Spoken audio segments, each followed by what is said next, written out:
Reflections of Purpose. Hello, my name is Karen Sims. If you joined here, Twisted Threads, and these are our reflections of purpose. I'm glad you joined us again, and this is our part 2. So I love these continued versions for our reflections of purpose. And if you didn't join us for the last one, we'll go ahead on to our YouTube channel or follow our page so that you can get Setting Goals Part 1, and it'll prepare you for today's message, because we're getting right into it as always.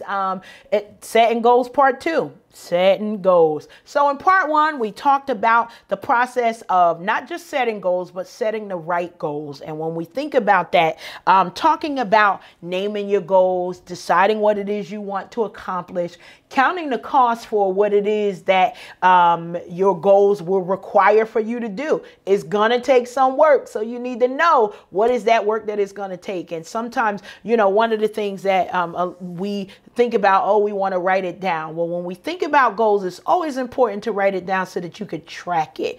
Tracking what steps you've taken, what steps still need to be taken, and really just it gives you an opportunity to get real with your goals, get real with what you will be able to do. But there's a caveat to thinking about what you'll be able to do, because if a goal is not big enough, that it doesn't require other people, that it doesn't require faith, that it doesn't require you to take a leap instead of a step, my advice is recheck those goals, because maybe they're just tasks that you need to complete. A goal is going to feed your vision, and we'll talk about vision casting in a future episode for Twisted Threads Reflections of Purpose, but we got to start with setting goals, and so we wanted to get down into it. So the homework that we gave was for you to write down your goals, write down the resources that it's going to need, and then think about those goals. And hopefully you've pressed play with the thought in your mind that your goals are still the same. Now look, you can change your goals at any time. That's the wonderful thing about being an adult, especially as women.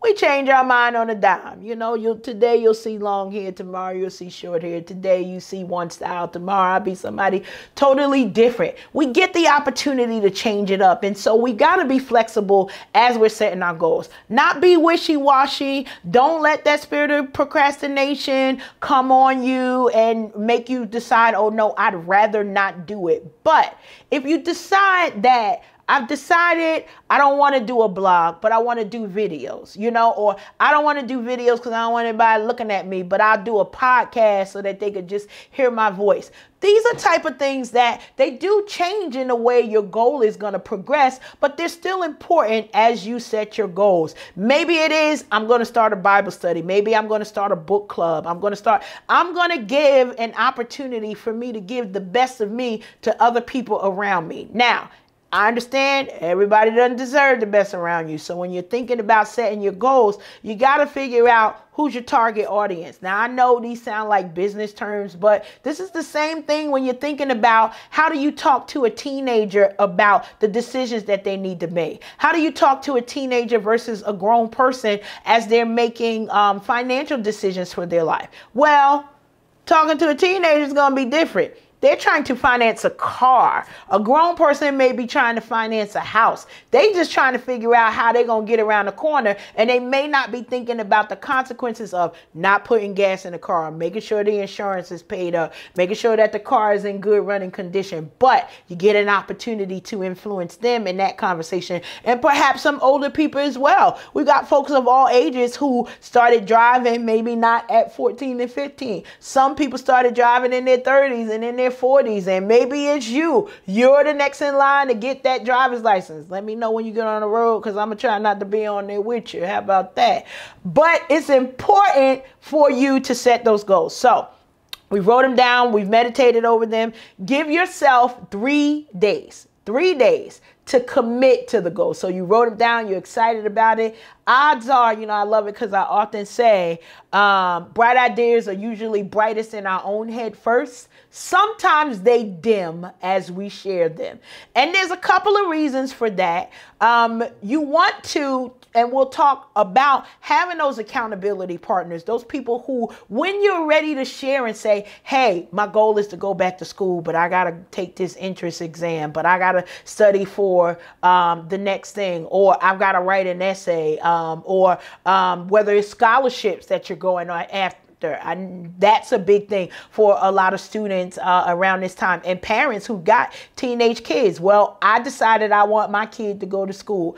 I don't know how I'm going to pay for it. So let's be creative in that. I love it because I would always use the analogy with my children that if they write an essay for a $500 scholarship and it took them 30 minutes, they literally are working 30 minutes for $500. So that's $1,000 an hour. $1,000 an hour. Sometimes you got to talk to these kids this way so that they can shrink down. I don't want to write an essay. What are you saying to me? For 30 minutes of your time, for an hour of your time, somebody is going to grant you $1,000. There is no better opportunity. You can work at McDonald's. You're not getting that kind of money doing that. But you take 1 hour and write about your favorite person, how you want to impact the world. And you literally can think in your mind, they're going to pay you $1,000 for an hour. Look, I'd sign up for it every day too, but we're on another side of that educational thing. It makes sense. Once you've given yourself 3 days to commit to the goal, then you get to work on achieving success for your goals. That means what you wrote down, put them into action. Put those tasks into action. Connect with the right people. Collaborate with the people who you need to. But the first things you need to do is empower yourself. That means empower yourself with the resources that you need, with the people who are going to help you get to the next level. Have the conversations. Watch the YouTube channels. Buy the book. Listen to the audio. Review the tapes. I love it because when Scandal was on, I was a big Scandal advocate. And I'd be like, all right, we coming on tonight, and I would recruit Scandal disciples like Thursday night, this is what it is. But look, if they would come, we would have new people and they'd be like, I don't get it, I don't know what it is. And we would always say, review the tapes before the show. Why? Because I don't want to have to side eye you because you 2 shows before and we done covered that already. That's what you want to do when you're thinking about your goals. Review the files. What did you do before that was successful? What things in your life are you already passionate about and you're doing well that you can incorporate? Sometimes you'll find that you wrote something down or you did something and you prepared yourself for something that it wasn't even time for it to blossom yet. But the fact that you watered that plant over there, you can literally take it. And my mother was one of those who would always have the plants. Now, look, if you bring something alive in my house, expect for it to die. I don't really grow plants. My sister has that gifted. But you repot what you had. So maybe you did something over in one side and I have a good friend, Kelly, who she makes good pies. And she created a business out of that by making those pies. But look, she replanted that seed that was in one pot and was able to take it into another area. And then now she's running a business selling pies, sweet potato pies. I forget what the other one is. Some other butter pie. It's the pie. So something that you've been doing your whole life, and now you have the benefit of creating a business and creating an income, a stream of income for it. So we talked about empowering ourselves. Then you got to believe in yourself. Believe that you're able to achieve the goal that you set down. And if you need a voice, give me a call. I'll tell you. I believe you can do it. Now, look, if you can't hold the tone, don't come over here telling me you're going on American Idol, because I'm also going to be honest with you and tell you that is not your calling. But whatever it is that you're setting your goal for, you want to believe that you can achieve it. I have a very good friend who believes she would like to be the flower girl in my wedding. So now she wants to be a flower girl in everybody else's wedding. Now she is not 12. I said she was my girlfriend, but that's her testimony. She would like to be a flower girl. Plan for success. And we're going to talk more about that, of how you actually set the plan. But setting goals is the first step in planning for success. You got to figure out a way to keep yourself motivated, stay motivated, keep pushing, even through the difficult parts, even through the hard days. We all have them, and we want to figure out how to get to the end of it. Now, look, this is my favorite part, because as we're planning for success and we set our goals and we wrote it down, and now in the next coming days, we'll be able to see how we're going to put this plan in action. And we've activated our faith with other people who believe more about us than we believe for ourselves. And that's one of the things here at Twisted Threads. We believe great things for you. And so we want to see great things in your life. But the final thing, plan the party.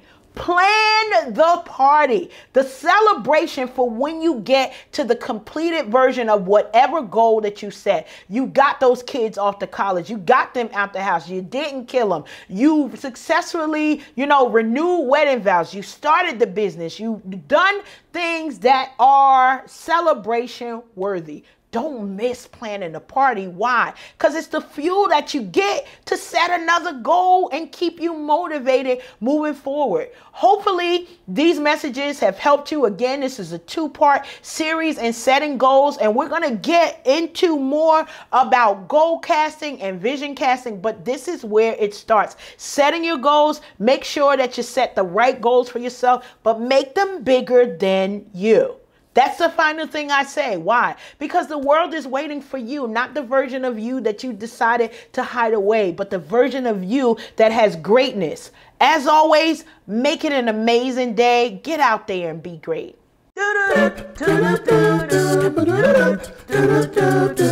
Reflections of Purpose.